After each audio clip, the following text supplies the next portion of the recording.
伊朗立刻反击。这一回呢，伊朗也画一个地图，他说加州也是我们伊朗的领土了。伊朗开始警告美国了，他说我接下来的攻击范围不会只限在波湾地区，会延烧到欧洲地区了。如果要比疯的话，那个伊朗现在要跟川普说，我们来看谁更疯。以疯的程度来讲，川普比不上伊朗，因为伊朗有条件、有筹码，比这个川普还要更疯狂。要来看到的是呢，川普不是说了吗？现在荷姆兹啊，他把它视为是自己的最新领土，并且他在昨天也释出了一个最新地图，写说这里就是美国的领土。结果没有想到，伊朗立刻反击。这一回呢，伊朗也画一个地图，他说加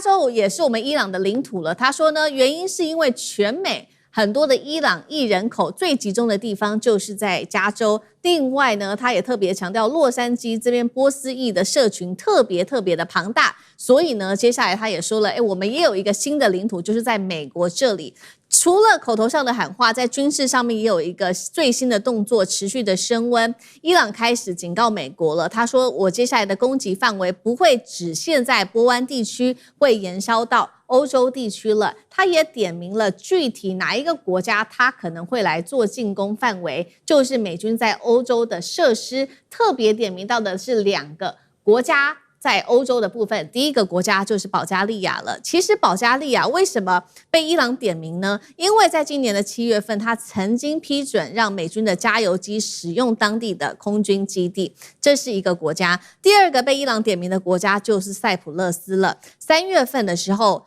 这个英国的这个军队的基地遭到伊朗的无人机曾经在这边被攻击过。第3个伊朗说要攻击的目标就是荷姆兹海峡，在这个海峡底下的这些通讯电缆都会是他们要攻击的目标。但是呢，伊朗的内部人士也放话说，如果美国真的敢派地面部队的话，他们才会开始做这样的攻击，也就是不设限的把战场往欧洲去做延伸。现在大家也在看啊，对，你喊话喊得很大声，但是你真的有办法打得到欧洲地区吗？答案现在看起来是可以的，原因是因为大家还记得吗？今年其实3、4月份，当时的美伊战争其实刚爆发没有多久，伊朗曾经打一个地方，也就是美军很重要的一个在印度洋上面的一个岛，是他们很重要的一个补给防线。这个地方叫做迪耶戈加西亚岛，是美英的联合基地哦。伊朗当时射出了这个飞弹，打到了2000公里之外。虽然没有被打中，但是大家也看到说，确实它的飞弹是有能力打超过2000公里的。所以现在华尔街邮报也特别披露了美方现在的焦虑哦。五角大厦现在正在考虑的事情是重新评估美军在中东的部署，甚至还有说要完全撤出波湾等等这样的一个计划。因为呢，他也特别提到了，在这边当地的大型基地反复遭到伊朗攻击，而且美军的拦截弹药，我们之前讲的非常多，也已经告急了。所以今天节目一开始先请教赖老师，我们刚刚特别提到的2个国家，包括了保加利亚、塞浦路斯，为什么特别被伊朗给点名呢？还有就是荷姆兹海峡这边的海底电缆，是伊朗它的战略是什么？要把这个战线拉出中东，甚至延伸到欧洲的国家去吗？那这是要对川普来做什么样子的一个警告呢？赖老师怎么看？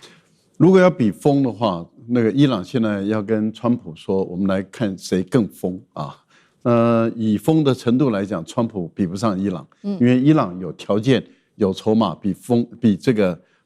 川普还要更疯狂啊。所以大家都在比疯狂，那当然对这个战火就会从中东地区蔓延开来，蔓延到地中海的沿岸的一个地方啊，这个茲事体大，那这个就是看谁更疯狂。我目前的估计来看的话，川普没有办法像伊朗这么疯狂，啊，因为目前川普已经打到没节制了啊，但是川普的底线也泄露出来，例如说他的防导能力不够，他的这个减少自己杀伤力的精准的制导的远程的导弹 ATACMS 等这些都不够的情形下。对于川普来说，他开始要面临的是他的中期选举要怎么选，伊朗的战事要怎么收拾。他坦白说，川普束手无策，他可用的方法不多了。对于伊朗来讲，他当然是先发制人，他就告诉你说，你如果敢再对我用军事的攻击，因为目前双方都说停火的期限已经到了，但是没有人开火，你没发觉很有趣吗？就是美国也没先开火，伊朗也没先开火，然后阿联酋的这个外海有2枚莫名其妙的导弹打过去，但是伊朗说那不是我打的啊，我认为不是伊朗打的，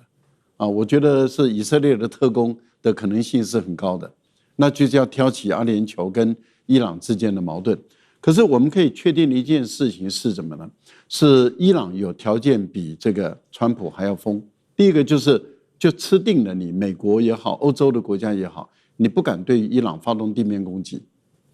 那这个地面攻击对于美国来说，它的风险会升得很高，因为它的军人的死亡率的增加的速度会很快。第二个呢，伊朗已经先做预备措施了，也就是说，杀掉或是抓掉一个美国军人入侵的那就是3万美元。以现在伊朗的通货膨胀来讲，他支付了你是3万美元的话，那你一夜之间就暴富了，就成为小富翁了。女生的话就6万美元，对，那不得了啊。那等于是男女的拼了命要去杀掉那个美国人，那美国人会被吓破胆了。其实美国人现在还没打，已经被吓破胆了。那请问一下，美国怎么敢对你用地面部队的作战？这第一个。第二个，连飞行员要进入伊朗的领空，他都会有压力啊。不管是直升机的飞行员，或是战机的飞行员，因为他如果被击落跳伞，那他的活命不多啊，那这个会吓破胆了。所以我们看到目前为止，伊朗这样的一个宣布以后，美国到现在不敢开第一枪。可是我们的问题是，那为什么伊朗也不开第一枪？那就是彼此之间想谈嘛。所以这2个国家都想谈，那问题是该怎么谈法？所以都在比疯啊。那疯就是比嘴巴谁最疯。那伊朗的态度就是说，我的嘴巴比你更疯啊！你要怎么对我，我海底电缆跟你切，这一切坦白说还是真的会有危险。因为中东地区的金融，我们也知道它就影响到全球的金融了，也影响到欧洲啊，这个不得了，也影响到美国，那这个才是重磅消息啊！他就说我把你电缆一切了以后呢，你怎么办？你中东海湾国家，所以我觉得阿联酋也是在虚张声势，在没多久，彼此之间就开始瞧了，瞧完了以后就说不再封锁了。好，川普现在的态度就是利用这个阿联酋说我要对你实施金融经济封锁的时候，然后突然间这样宣布。那伊朗的态度就是说，那我会比你们都更疯狂了。如果你们真的对我的经济或是对我的我的国家构成威胁的话，那我不只是军事手段的。那您刚刚讲的，对欧洲的国家是因为这些国家有给美国使用他们的军事基地，所以对于伊朗来说，我合理正当性，因为你们帮忙美国来打我，而且使用这个军事基地，我就有资格有条件来去打你们。那另外一个问题就在于他打得到打不到？打得到嘛？那打得到的话，那就是变成是这些国家会被卷入这个战争。可是这些国家卷入战争就会启动2个基本的机制。第一个就是如果这2个国家被打，那北约要不要启动？对，这是第一个问题嘛。第二个问题就是欧盟的国家如果被打，欧盟的机制要不要启动？可是问题是现在北约跟欧盟都不愿意淌这个浑水，那这些国家还要不要再继续让美国使用它的军事基地？所以这些国家的压力就在了。所以我觉得伊朗这样的一个做法，事实上是给相关的国家施加更多的压力，也给海湾的国家提出警告，也给美国跟全世界提出一种疯狂的警告，也就是说，我把整个金融电缆切掉，那这个时候影响的就是全世界的问题了。好，所以我们看到这个美伊战火现在已经从中东地区到波湾地区，甚至可能延烧到欧洲地区，甚至是全球的海底电缆哦。那刚刚也特别就军事上，我们请厉将军来帮我们做解读，因为他特别选了这2个国家，包括了保加利亚跟塞浦路斯，它的原因又是什么？它真的能够威胁这到南欧甚至是东南欧吗？厉将军怎么看？这场美伊战争其实我们都看得出来是一场复合型的战争。怎么讲是复合型的战争？除了军事上的拼斗之外，另外还有经济上面的问题，还有外交上面的问题，地缘战略上面的问题，当然还有舆论跟心理作战。那在舆论跟心理作战，我个人认为说是在这方面确实是伊朗这个胜于美国很多的这种好几步了哈。我们看到它不管在宣传、它的海报、它的制作方面哈，都能够唤起全世界各个媒体的注意。那我认为这次伊朗放这种话，要攻击这个欧洲这2个国家，极可能是恫吓的话，也就是心理作战舆论作战。但是这种话放出来有没有效果？当然有效果。不然的话，如果没有效果，为什么我们今天要在这里讨论？没错，第一个，它有效果，就是我打得到，但是我打不打的问题这是第一个。第二个来讲的话，我光放这种话，你知道，对于这2个国家，他们自己就会有所担心了。他会不会就是说开始就是不让美军这个基地或者是美国的飞机从他领土上空经过他可能对美国就有所限制。那第三个，我认为美军在这种情况之下，他就必须要加强欧洲这些国家他有军事基地的这种防空的这种防御的部署也就是说，他的爱国者3或者是萨德系统是不是要部署到这边去？那我们看出来。他在中东这些国家来讲的话，他的爱国者3或者是萨德已经很明显的这种弹药已经不足了然后甚至于在这个美伊战争期间，他如果说是认为伊朗这个导弹不是攻击他重要的场所，没有对他基地这不会打到他基地来讲的话，他根本就不拦截就放过去，很明显就是他弹药不足。在你弹药不足之下，那如果说现在要增加这边，那你美国要不要派军队或者是派防空导弹在那边？如果说要派军队，是不是造成你自己国内更加这个在波斯湾地区这个你美军的基地更加的空虚所以我觉得这场仗打到现在很明显看出来，美军在这方面这个很明显的力有未逮了这个毕竟来讲的话，伊朗占有主场的优势，在这个地方它占有主场优势。当然不要忽略了伊朗它当初有一个战略目标。就是我打这场仗，我一定有一个战略目标。原来我们以为说是他提的这个战略目标是遥不可及的，不太可能达到，只是放空话。但是我们认为他顶多就是能够击败美国确保他的这种主权，确保他的领土的完整，就已经很了不起了但甚至于了不起，现在前一阵子就是他要控制荷姆斯海峡，但是他现在多一个战略目标。就是将美军赶出波斯湾，对，看起来极可能会实现。因为如果说美军现在已经开始在重新评估要在中东的部署的话，是美军自己评估在这个地方来讲的话，他的军力没办法保护自己基地的安全，他必须要有所调整，甚至于必须有一些部队必须要撤出基地，这是极可能会发生的事情。好，所以在军事上，我们看到这场美伊战事看起来美军真的是没有什么太多的招数，有点没辙所以甚至有可能要撤出波湾。这样子的一个计划可能都已经在这个规划当中。那另外一方面，所以现在美军的另外一个方法就是只好使用的是终极手段，就是它的经济制裁战了。但是真的能够制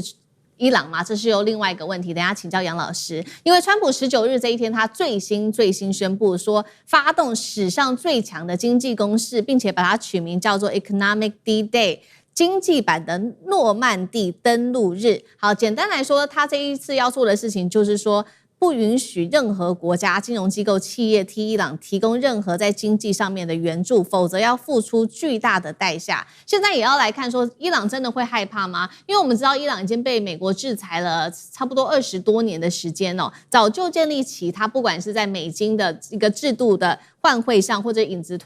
船队等等的这种灰色地带，它还是可以维持它基本的经济上面的运作。反倒是美国现在压力很大哦，因为这场美伊战事，我们知道不管是油价或者是柴油的价格都在不断的暴增。先前我们谈的是有关于原油价格，我们现在也来看到柴油价格的部分，因为柴油呢涉及到是美国当地的不管是卡车、农业、建筑、工业、发电，会影响到美国企业跟家庭成本的。现在最新来看到，因为受到2场在中东跟俄乌战事的影响呢，柴油价格已经冲到每加仑5.47美元。这个是什么意思呢？其实是从2022年以来的历史最高点了。柴油跟原油的链解价的部分突破了每桶100美元，同样是创下了最新纪录。到底谁会先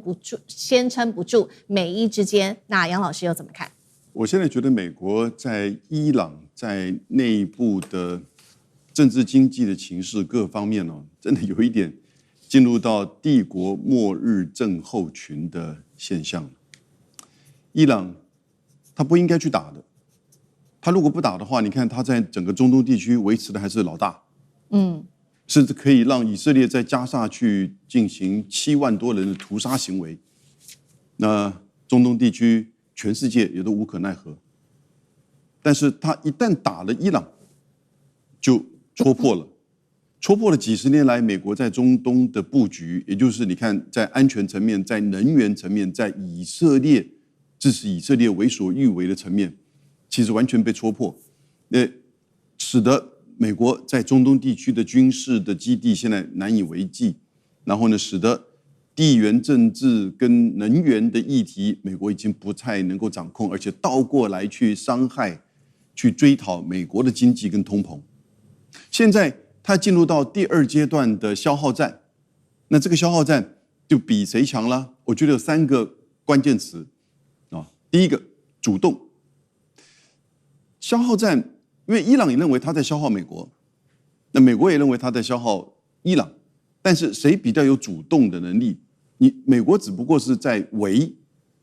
那伊朗有破的能力，有破的能力表示说，伊朗虽然受到美国的压力之下，面临到阿联酋、杜拜的这些问题，使得他的资金啊，或者是对外的这些连结断掉。但是伊朗的经济过去10年来主要是地下经济在维持啊，而地下经济跟各国之间的连结事实上是很密切的。你看它的这个油都是靠引子船队，然后呢，它的能源、它的油，以及它现在还加上有矿产跟稀土，对，使得它立于不败之地，也就是它有主动的优势。你美国怎么去围堵各国？各国为了这个能源，为了矿产，当然一定某种程度愿意跟伊朗连接。所以美国的围堵，我觉得效果有限，而且时间不够长，因为伊朗掌握了主动性。这个主动性来自于地缘，这个主动性来自于它的资源，这个主动性也来自于它现在所一直对外宣称的，它可以主动去攻击。也就是比如说甚至攻击保加利亚、塞尔维亚，甚至攻击这些海湾的国家，那当然攻击美国的基地。那最后一个关键词是什么呢？就是撑。那谁能够撑得比较久？这个其实跟我们下面那一题谈到美国的经济啊，才是真正的关键。伊朗它的这个韧性，我们看到这一次在战争当中展现出来。那当然它的地下经济在接下来只要没有战争，我想不断的就会有一些持续的这个资金或者是资源进来。因此呢，我个人觉得伊朗会撑的比较就是能够在时间上撑得比较久。当然这个撑是很辛苦的哈，压力很大的。但是美国这边能够撑下去吗？你过惯了好日子的美国人，能不能够撑得下去？现在美石油已经来到5.76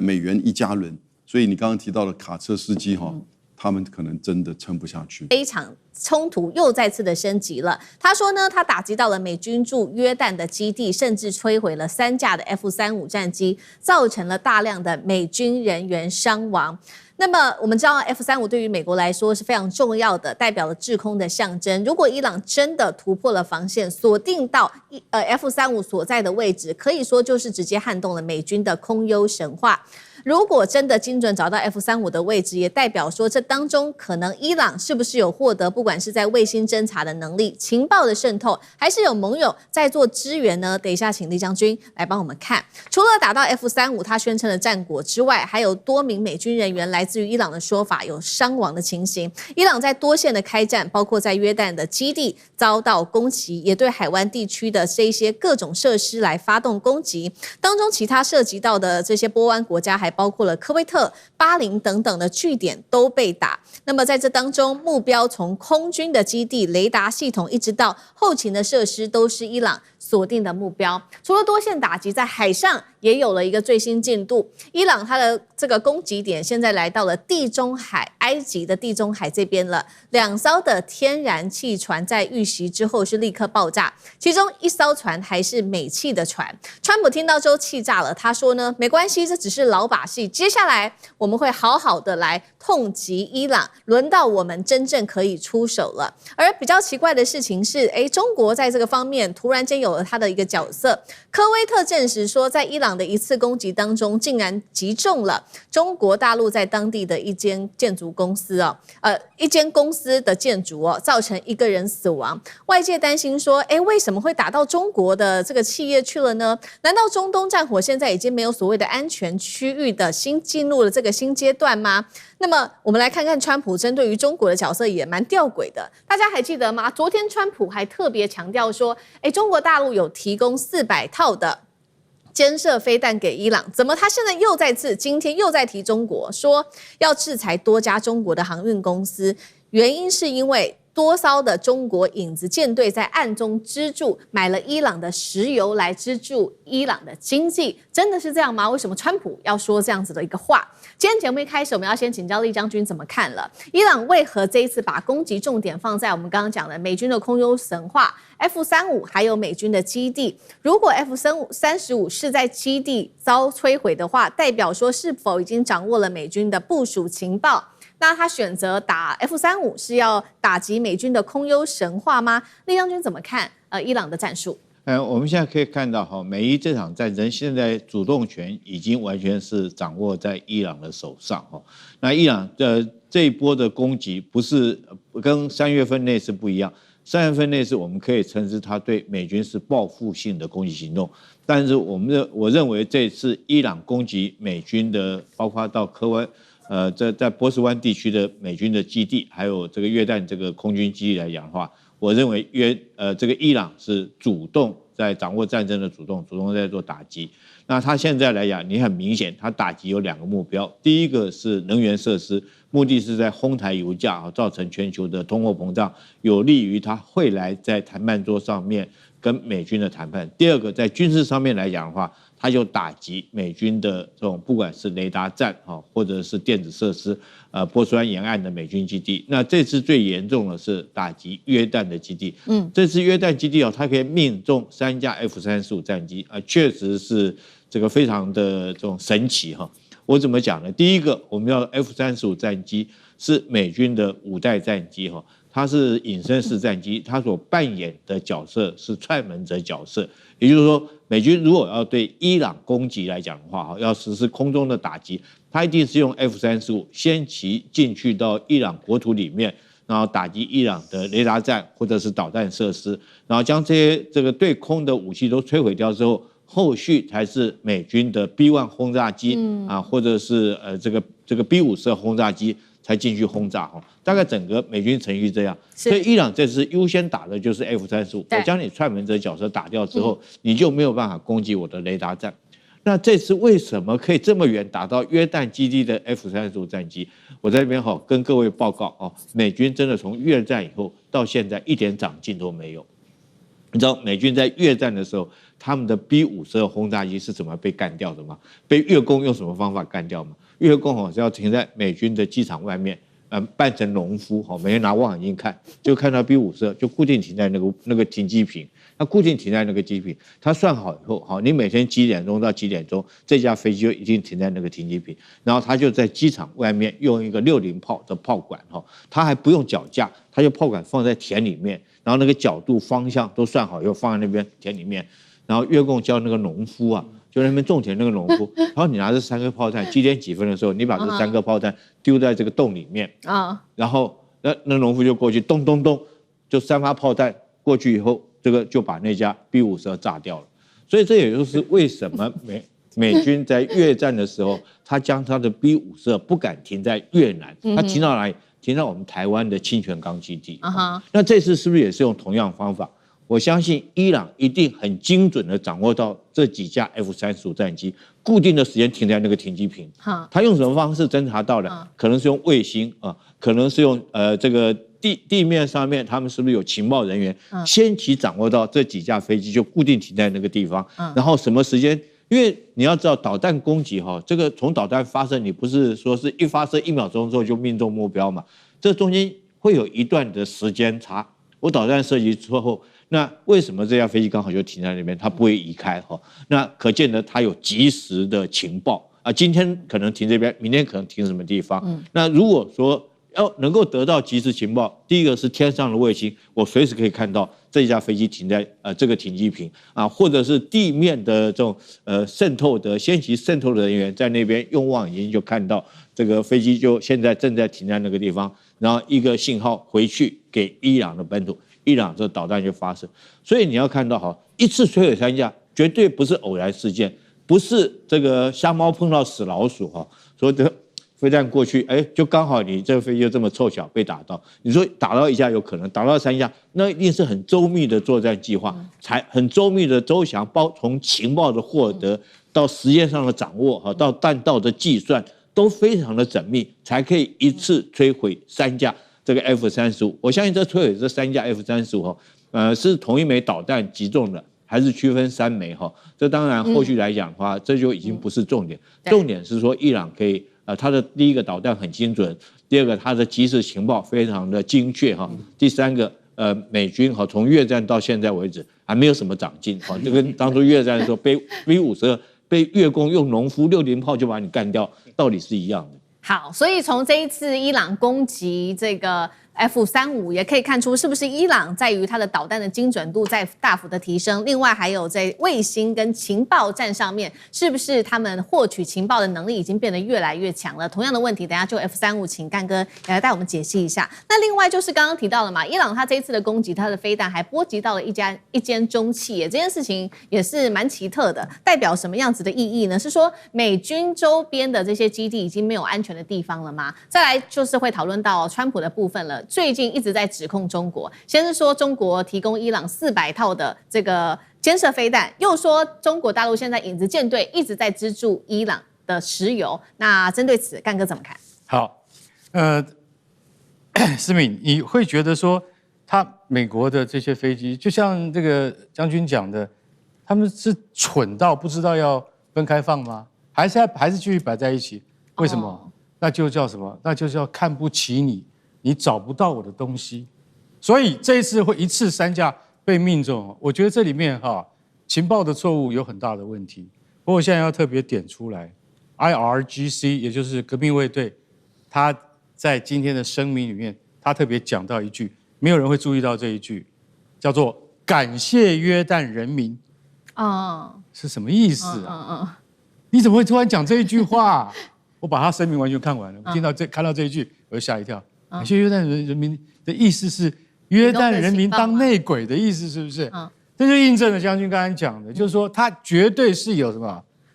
他有地面的人在协助他，他才知道说这飞机在不在。我们不要打空包弹，我们打过去的时候必须要命中，对不对？所以如果说，就像我们现在也在分析说，究竟他是用1枚飞弹能够击中3架，还是他是用多枚因为我们知道像这样子的。距离跟准确度必须用弹道飞弹，而不是无人机可以轻易达到的。除非你给无人机最正确的目标坐标，不然的话，你说要这样子能够击中它，而且它还附带造成的设防的损失，而且有技术人员丧命，甚至还有军官丧命。如果因为你要晓得，我在看这个东西的时候，我就一直在想，这有别于之前的攻击行为，为什么？因为你这次击中的是 F-35，它不一样，它的代表意义跟象征意义完全不一样。它不是击中一般的预警机、加油机不是这种东西。你击中的是一架单价要1亿2000万美金的美国最先进的逆中战机的时候，那我坦白讲，情报工作就成功了，非常成功，而且一次能够打中3架。不管这3架的毁损程度如何，请问美国中央司令部到现在为止，你们为什么没有反应？讲话啊！到底有没有打中你的 F-35？你要有回应嘛？你怎么完全没有反应呢？是不是你要默认了？还是说我们现在正在估计损失当中？所以你没有直接否认。对，没有直接否认，我就当做你是默认哦。你真的 F-35真的被人家飞弹打到，伊朗的飞弹技术是不是又提升了？还有他的情报工作是不是又提升了？还有到现在多久了，然后你都没有反应。再来我们就要讲了，你除了看这个东西技术提升之外，还打到了科威特的什么的中国公司啊！天哪，怎么会打到中国公司呢？那情报是不是出错了？坦白讲一句，这里面就有蹊跷了。他打中了中国的在科威特北部的一家公司，那一家公司可以看得到伊拉克，就是说，因为那个科威特跟伊拉克其实是接壤的嘛，所以说已经进到了可以这么接近到可以看到科威特领土了。然后呢，在这次的这个飞弹攻击之中，他们现在还不能够确定是飞弹还是无人机，但有1名工作人员丧命，但是那1名工作人员好在不是中国籍，是尼泊尔籍的技术工人丧命的。伊朗现在可以打到科威特这么远的地方，又可以打到这个约旦的这个 F-35，那你这样就已经开始心里有点毛了。他竟然还打到埃及去了，所以川普才会讲啊，老把戏，这怎么会是老把戏？打到红海了，天哪！所以我觉得这个是什么？多面开战，而且多面都能够打赢，都能够击中目标。然后，但是川普现在顾左右右而言其他，说中国提供了400枚肩射飞弹，这些目标命中都不是肩射飞弹，也就是单兵攻击武器可以打得到的，是长程弹道飞弹，或长程无人机、自杀无人机才能够打得到的。所以川普，你不要这个转移焦点。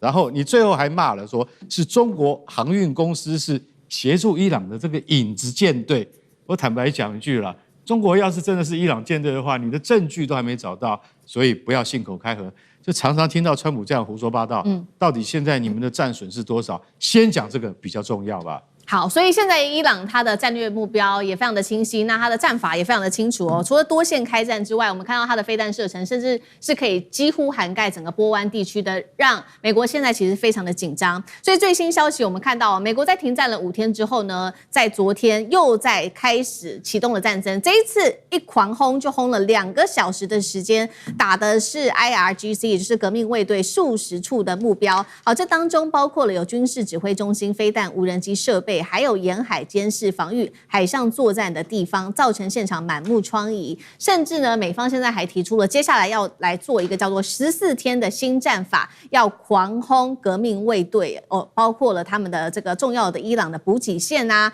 要断了它的这些陆运的运输的枢纽等等。另外一方面，我们知道现在在红海这边同样有第2战线哦，包括了有也门胡塞组织跟伊朗在这边开启的第2战线。所以呢，有一件事情也蛮有趣的。就是沙烏地阿拉伯现在正式的推动，联合了14国组织这个叫做海上防卫联盟，一起响应来维护红海。是不是他们不再信任美国可以保护他们了呢？那现在国防部证实说，包括了有土耳其、巴基斯坦、还有埃及、苏丹等等的国家都支持这一项提案。苑老师怎么看？首先是有关于这个沙烏地阿拉伯召14国的这一件事情，你怎么看？是不再信任美国了吗？第2件事情是，这个川普说了，接下来要轰炸伊朗14天，而且他也转向了伊朗的海陆补给线，他真的会去打吗？这是一场新的另外一场的消耗战吗？苑老师怎么看？我觉得这个讲得非常非常明显啊，因为那个大家发觉，刚刚我们将军提到了这个伊朗化被动为主动，原来的话呢，这是一场不成比例的战争，现在伊朗主动攻击，还宣布战果啊，打掉的战果。就是说是在卡达的话呢，就是有这个 F-35还打掉3架。那么这个形式上来讲的话呢，大家已经非常清楚。那么对于中东国家来讲的话呢，有美国在中间是不可能解决问题的。所以这里面包含的国家，像吉布地的话呢，大家知道它是什么东西吗？它就是准许各国的军事在那边设施，是离的那个胡塞武装非常近的一个地方，就是曼达群岛的那个地方。那另外的话呢，像沙特、土耳其、巴基斯坦的话呢，巴基斯坦联络络，跟巴基斯坦联络，其实就跟中国联络。那这就慢慢扩大。巴基斯坦、沙特跟这个伊朗之间，大家不要忘了，2023年有个在北京签的北京协定，里面也讲到关系了。那么这里面说明了一个重点，就是说，这个中东的国家的话，加上土耳其也在中东里面算是军事实力比较强的国家。就是说，我们这个事情的话，有美国在只会更乱。然后伊朗这个态度很明显，就是只要有美国在这边的话呢，我们就干到底。管你是什么东西啊？那么这个所以说他们要自己来解决自己这个问题，因为战事不宜扩大，因为中东现在就是扩大，伊拉克、叙利亚，然后这个黎巴嫩南部，然后胡塞，然后再加上哈马斯，那这个还得了，对不对？所以说这个问题。那现在刚刚我听到将军在讲，说是美国好像从越战以来都没进步，我跟你讲是退步，就连我哲学家都懂，因为这个打仗，我跟你讲，心急吃不了热豆腐，没有听过打仗说阵法呀，或者说是武力装备，没有先讲说我只打14天，没听过给自己时间做限制的。万一你到了第14天，你突然死了2个人，现在美国最近死了一个德州的女孩，又死了一个在夏威夷的男生，哇，国内抗议的不得了。所以川普这边搞，我跟你讲哈，一想这个就不对。什么叫14天战法啊？你如果是为什么打了5个月了，已经打5个月，突然冒出个14天，我告诉你，140天都结束不了。就这么简单呢，对不对？大家就心里了解。好，来看到中美之间的军事博弈，中国大陆的6代机杀入了天空。今天会来特别看到第5架的原型机歼36曝光了。狂飙做测试之外，还包括了5代机，今天也会来看到，包括了它的歼20扩军千架，歼35也要来全面量产。美国的空优霸权面临最大挑战吗？如果观众朋友来跟我们做互动留言，如果您认为美国的空中霸权面临挑战，留言写1；如果您认为还可以领先好一阵子，留言写2，跟我们一起来做互动。中美的新一代的空战力量来做一个最新的比拼。最新消息是中国传说中的第6代战机，也就是它的歼36了。画面上我们看到第5架的原型机，现在疑似已经投入在做测试了。也代表说大陆的6代机的发展可能从本来只是概念啊这种验证型的，结果呢是不是真的已经开始做测试了？包括了多架的原型机跟它的新构型都已经到了验证的阶段了吗？好，今天赶快来看到歼36有哪一些细节，等一下也就这些细节跟战力的部分，请舰长来带观众朋友稍微做一个深入的解析。首先是它有这个无尾翼的一个逆踪设计。它取消的是传统，它是这种垂直的尾翼，它现在没有了嘛，也代表它的这个雷达的反射面积变小了，那么可以降低飞行的阻力，也提升它的逆踪的能力。这个是第一个，在它的尾翼部分做的改变。第二个是它现在用到了3发动机的一个配置哦，显示呢它现在可以追求更大的航程，以及搭载更强的雷达电子战系统。而作战半径的部分现在是来到了4000公里，我们看跟歼20来做比较，歼20只有2000公里，而美国的 F-35AC 的作战半径更只有1000公里，所以它的作战半径可以说是已经大幅的提升了。最后我们来看到它的超大型机身也可以容纳更多的它的内置弹仓，以及更高功率的雷达跟电子战的设备等等。如果相关技术成熟，现在也代表说中国大陆空军的目标已经不是追赶 F-22、F-35了，而是在提前卡位下一代的空战规格吗？好，有关于歼36的部分，舰长如何看它的战力，还有它已经在做实战化测试了吗？会改变未来的空战实力，美中之间吗？您如何看？刚刚主持人告诉我们啊，也就是这已经是第五款的一个测试机了，也就是它做了非常多的不同型的一个部位的改动。那这个也是透过每一次的试飞做不同的一个修正啊。那其实我们看到啊，这一架飞机，也就是我们看到的成飞6代机。那可是每一次呢，它所展现出来的都不太一样，所以非常多的照片啊。那但是呢，其实这就是一种飞翼设计，也就是我们讲到的烂打的这种飞翼设计。这种飞翼设计，也就是如果它那个遇到这一个雷达波从正面而来的话，那其实它不会像以前无论是三角翼或者是这种器型的机翼的话，它都会进行反射，它都直接的向后折射。这是为什么使用飞翼造型的一个最大的特点。另外，没有垂直尾翼的话，那个垂直尾翼原来也会造成非常大的一个雷达截面积，现在也可以进行收敛。那这个第五架原型机，它反而改得更像我们刚刚看到的那一架，第一架的原型机。为什么？因为它其实把原来那个它的一个排气口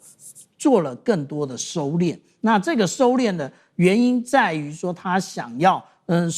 减少这一个红外线的一个反应的那个溢出，也就是当那个现在我们看到它其实大家一直讲逆中战机，那它其实不隐形啊，那它是逆中。那逆中它除了我们讲到的这一个雷达的一个截面积要小的话，那另外一个特点，也就是我们讲到说它的红外线的反应也要小，也就是它慢慢的改回它原来最原始的设计了。那其他有关于这个3个发动机啊，这个弹舱的部分啊，其实我们都只是揣测而已。但是我们实际上可以看到的是什么？我们其实可以看到的，也就是前一段时间这个中国大陆它的一个影片，在这一个庆祝这个运20服役10周年的时候，我们看到什么？他说我们先加6爷，六爷其实他指着也就是轰6的一个轰炸机，他说再加小6，小6是什么？小6其实也就是歼36。大家觉得中国大陆它的一个设计还停留在只是做这一种战机的设计吗？其实不是啊。如果我们透过看这一个南华早报的话，南华早报其实它有关于这第6代战机的部分呢，他说其实他们都已经在准备6代这一个逆中战机如何落舰，他连落舰系统都已经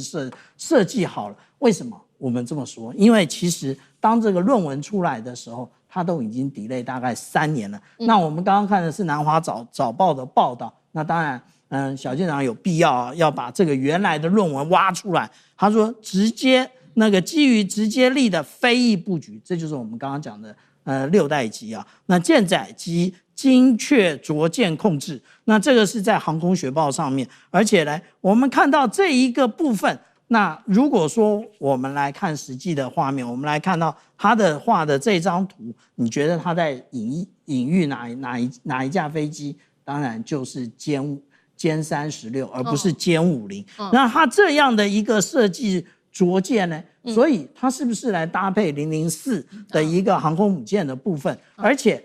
这个是我们可以继续观察的。而且我们继续看的话，它模拟到了6级海象，而且它这一个整个着舰的位置在第3号阻拦索的部分，它是以公分作为误差计算的。这个也就是我们常常在讲啊，大家有人说，那个都是美国做 PPT， 然后中国大陆来实现，但是6代机美国没有 PPT 啊，美国的 PPT 其实也不是完全没有了，它的 PPT 是这一架圣诞树，也就是我们所看到的之前在51区看到的 F-47，但是这是波音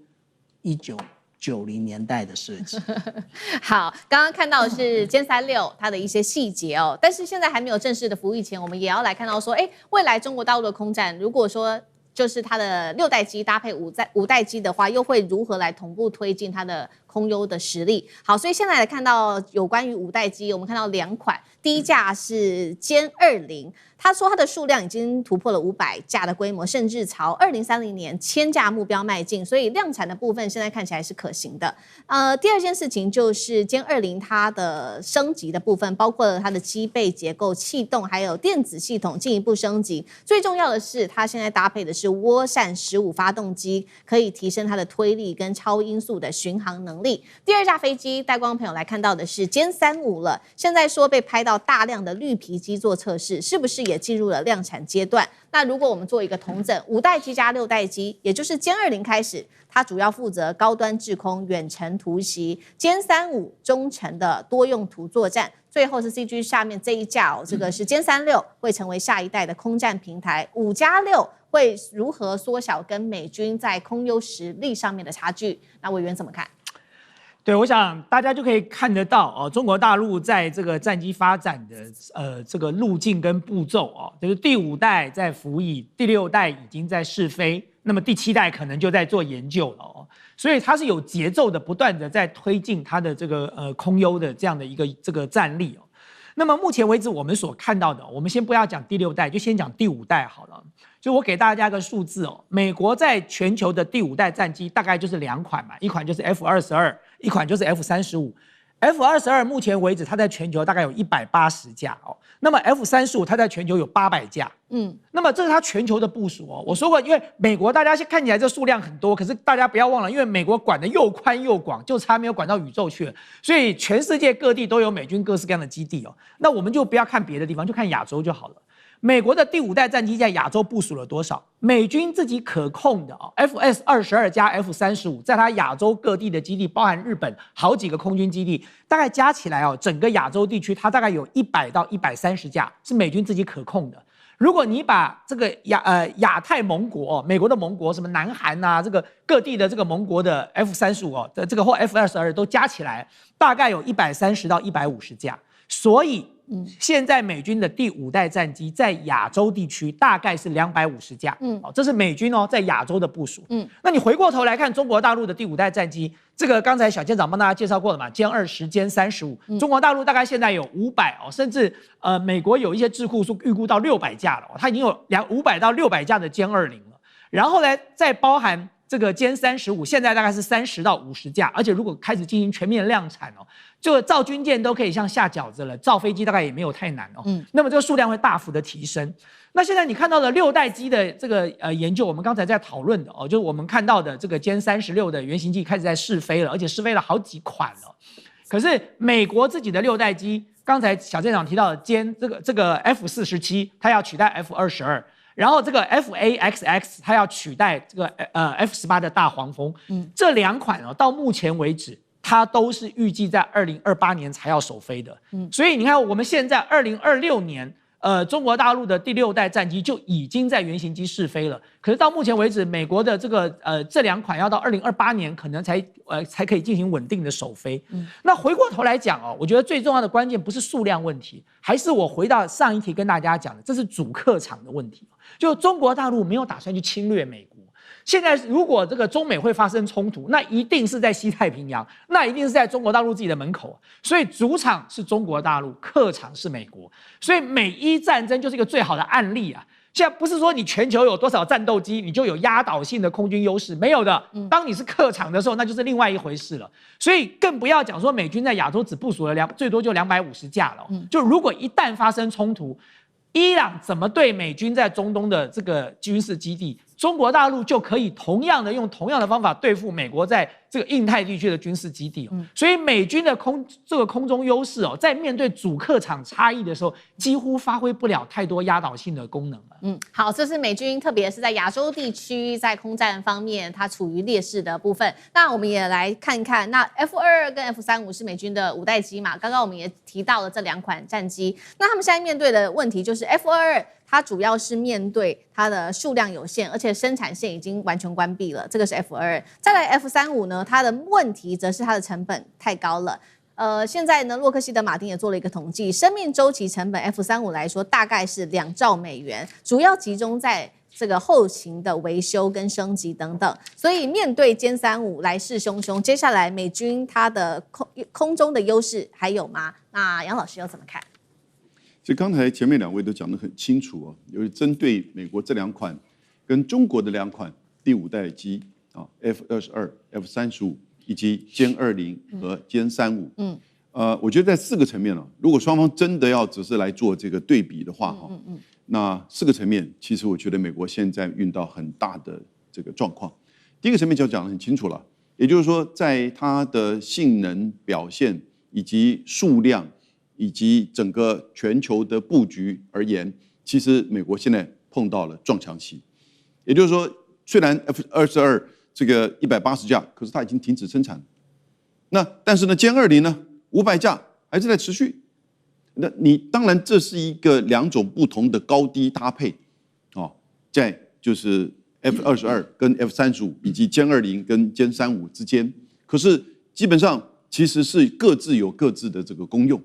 虽然 F-35跟歼35各自它在陆空甚至海的运用层面都较为广泛、较为灵活，但是呢，比较大型重型的 F-22跟歼20仍然有它长程拦截以及就是相关的这种就是功用。所以以这个比较而言的话，以美国的这个 F-35的全球部署，虽然它多达到800架，可是呢，它并没有优势。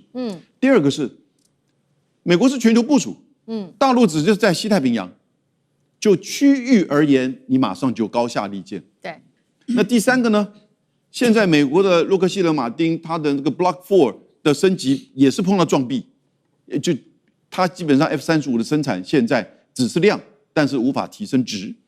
那也碰到一个最大的这个困境。同时不要忘记，中国大陆的稀土的管制也对 F-35的制造产生的影响。